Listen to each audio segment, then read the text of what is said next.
Supreme court ने बानी PTI की अडियाला जेल से वीडियो लिंक पर हाजिरी का हुक्म दे रखा है। सिक्योरिटी खदशात के पेश नजर बानी पीटीआई गिरफ्तारी के बाद ताहाल किसी अदालत में जाती हैसियत या वीडियो लिंक के जरिए पेश नहीं हुए। बानी पीटीआई की दरख्वास्त पर सुप्रीम कोर्ट ने नैब तरमीम कलदम करार दी थी।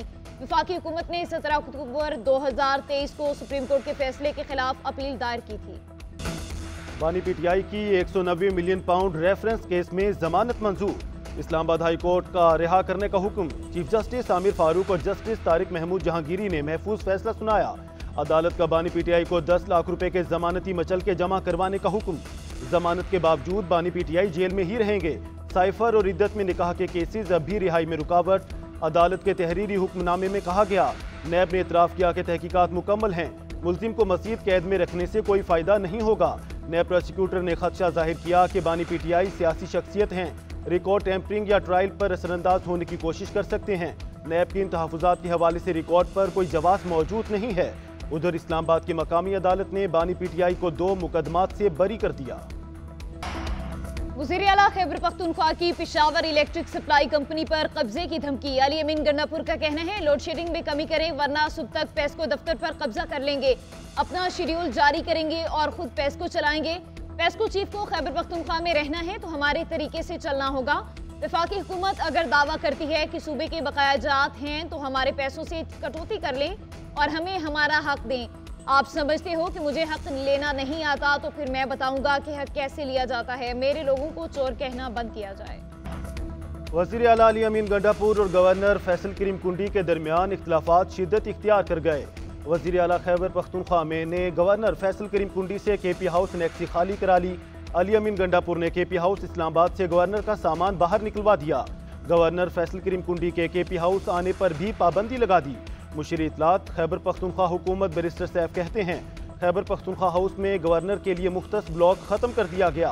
फैसला खैबर पख्तूनख्वा काबीना के इजलास में किया गया। गवर्नर फैसल करीम कुंडी का कहना है, केपी हाउस में दाखिले पर कोई पाबंदी नहीं लगा सकता। गवर्नर हाउस से भी कोई साजिश नहीं होगी। वज़ीर आला खैबर पख्तूनख्वा को गवर्नर हाउस आने की दावत।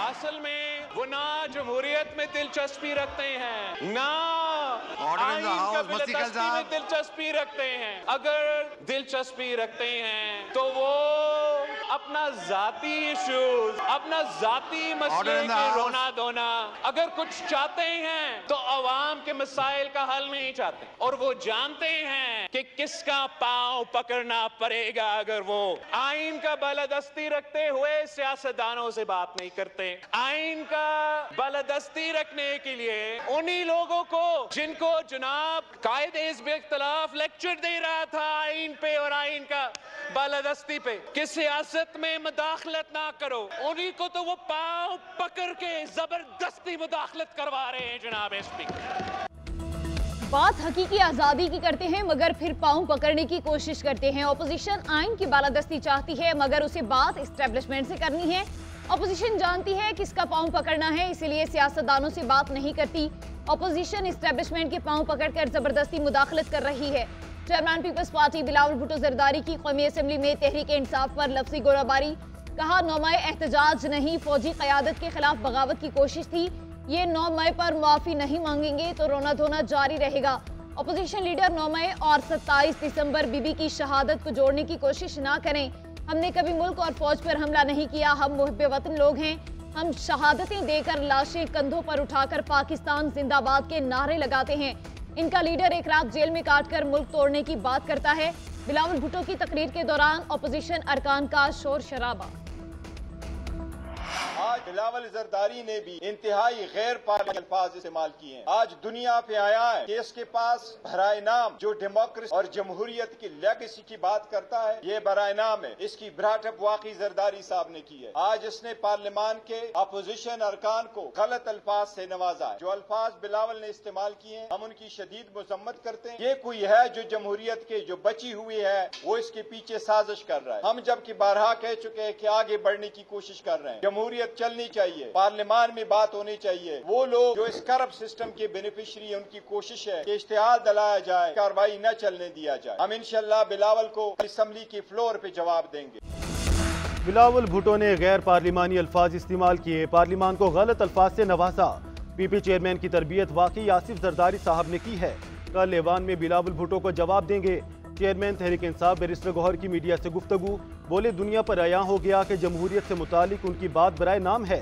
बिलावल भुट्टो की तकरीर के दौरान अपोजिशन ने शोर शराबा किया, फिर भी डिप्टी स्पीकर ने उनके अल्फाज हज़फ नहीं किए।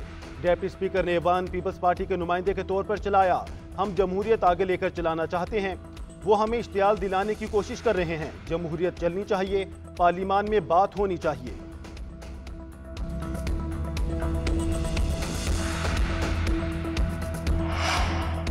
मुल्क में सरमायाकारी के लिए आइन और कानून की बालादस्ती होनी चाहिए। अपोजिशन लीडर उमर अयूब की कौमी असम्बली के बाहर मीडिया से गुफ्तगू, बोले मुल्क में अमन व अमान, कानून और आइन की बालादस्ती होगी तो सरमायाकारी होगी।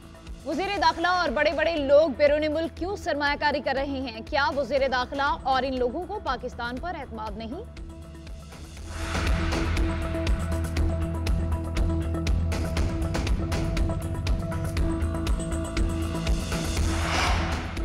बानी पीटीआई को यहूदी कहना सियासी बयान था। यहूदी एजेंट कहना गाली नहीं बल्कि एहतजाज का उन्वान है। हमारी पीटीआई से कोई जाती दुश्मनी नहीं, हम सियासी लोग हैं, मुज़ाकरात से इनकार नहीं करेंगे। मुज़ाकरात का माहौल बनता है तो हौसला अफजाई करेंगे। मौलाना फजलुर रहमान कहते हैं हुकूमत मुस्ताफ़ी हो, नए इलेक्शन कराएं, फौज इंतखाबात से दूर रहे। इस सोच को ख़त्म करना है कि यहाँ एस्टेब्लिशमेंट की मर्जी के बगैर कुछ नहीं हो सकता। ये नहीं हो सकता एस्टेब्लिशमेंट मुलाजिम भी हो और हाकिम भी। अगर अवाम नहीं उठेगी तो हम मुसलसल गुलामी की तरफ बढ़ते रहेंगे। कोई और होता कौन है मुझे वज़ीर आज़म या वज़ीर आला की पेशकश करने वाला? अवाम वोट देंगे तो सदर और वज़ीर आज़म बनूंगा, वरना नहीं। पीपल्स पार्टी को जिस दिन परेशानी हुई हुकूमत को मसला होगा। खैबर पख्तूनख्वा के वज़ीर आला और गवर्नर इलेक्शन में जीते नहीं लेकिन ओहदों पर हैं।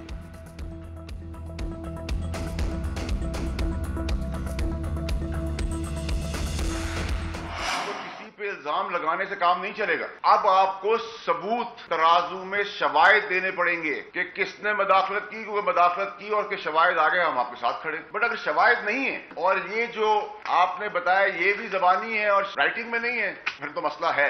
मसले का हल यही है कि कौम चाहती है कि आप इतने बड़े आईनी कानूनी इंसाफ के ओहदों पे बैठे हैं तो इसको क्लैरिफाई करें ताकि ये मंतकी अंजाम तक। देखिए, प्राइवेसी इंटरवीन करना किसी का हक, कोई ना कोई इदारा कर सकता है, ना मैं कर सकता, ना आप कर सकते, ना कोई और। कंडेम करते हैं। बार बार इंटेलिजेंस इदारों का नाम लिया जा रहा है। अगर किसी ने पगड़ी उछाली तो पगड़ी की फुटबॉल बनाएंगे और डबल पगड़ी उछालेंगे। अब इल्जाम लगाने से काम नहीं चलेगा, सबूत भी देना होगा। सेनेटर फैसल वावडा की न्यूज कॉन्फ्रेंस, बोले आईनो कानून में कहां लिखा है कि जिन्होंने कुर्बानी दी उनका मजाक उड़ाया जाए?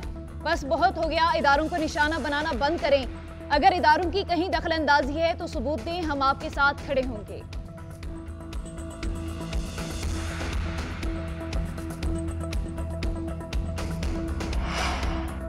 मूड बदला, हवा बदली, फैसले बदल गए। लाटरों के फैसले घंटों में आ रहे हैं, गरीबों और अवाम के फैसले तो बरसों में नहीं आते।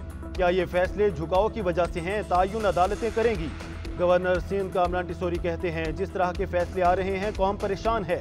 अदलिया ऐसे फैसले ना करे कि 10 साल बाद इसे नदामत हो। जुल्फिकार भुट्टो का फैसला भी सुप्रीम कोर्ट ने दिया जिसे 30 साल बाद बदला गया। अगर फैसलों के खिलाफ आवाज उठ रही है तो किसी और को मौका मिलना चाहिए। सुबह शाम फैसले बदल रहे हैं, ऐसे नहीं चलेगा।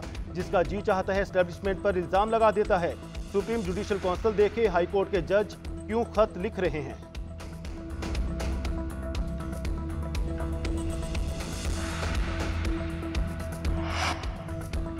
प्रेशर ना ले सकने वाला इंसाफ की कुर्सी पर कैसे बैठ सकता है? अदलिया को तमाम प्रेशर से आजाद होना चाहिए। जजेस लिखकर कह रहे हैं कि हमारी कोई नहीं सुन रहा। ज़िलाई अदलिया को प्रेशर से बचाने के लिए हाई कोर्ट होती है। सही और गलत फैसलों पर सजा और जजा का निजाम सबसे पहले अदलिया में होना चाहिए। नाअहली के फैसले वो कर रहे हैं जो खुद आर्टिकल 62-63 पर पूरा नहीं उतरते। लीगी सेनेटर तलाल चौधरी की न्यूज कॉन्फ्रेंस, बोले जजेस वज़ीर आज़म को फांसी या इक़्तिदार से हटा देते हैं। पूरी दुनिया में एक ही ज़ाब्ता है कि जजेस अपने फैसलों से पहचाने जाते हैं। तौहीन अदालत पर वज़ीर आज़म से लेकर रुकन असम्बली तक नाअहल हो सकता है। तौहीन पार्लियामेंट में किसी जज को पार्लियामेंट नहीं बुला सकते।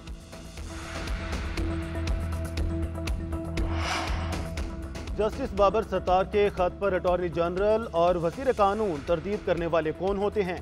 लतीफ़ खोसा का अटॉर्नी जनरल और वज़ीर कानून के इस्तीफे का मुतालबा। कहते हैं अगर जस्टिस बाबर सत्तार ने मुदाखलत की निशानदही की है तो इस पर तौहीन अदालत की कार्रवाई होनी चाहिए। तौहीन अदालत की कार्रवाई होने पर अटॉर्नी जनरल और वजीर कानून मैदान में आ गए। अटॉर्नी जनरल का बयान उनके मनसब के खिलाफ है। वजीर कानून को उंगली पकड़कर कानून सिखाया, लेकिन ऐसी तरबियत तो नहीं दी थी।